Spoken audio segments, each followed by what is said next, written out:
And here's another one that came in yesterday. This is System 11A out of an F-14.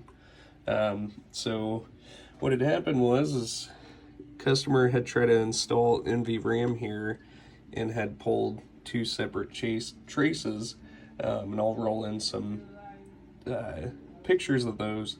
But I went ahead and I'm getting tongue-tied here.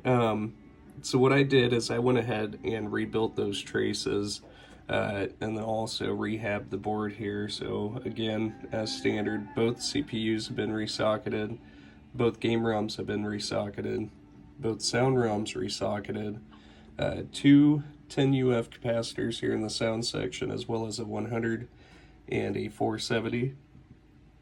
The three 100 UF power input filter capacitors, the 22 UF reset capacitor, as well as the power input header. So I will go ahead, get this thing powered up, and I've already got it set to free play there, as you can see. You got the lamp matrix dancing, and none of the coils are locked on. And I don't have a soundboard attached, but we can go ahead and scroll through all the other tests here. The display is flickering. That's from my overhead lights here. And again, I don't have a soundboard attached. Here's all the lamps, and then two single lamps, and into solenoid test. So the red LED is the A side, and the blue LED is the C side.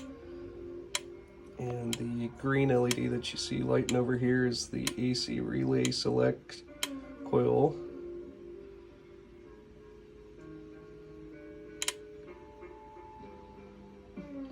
And then into the special solenoids. And the two blue LEDs that you see lit here are the flipper grounds.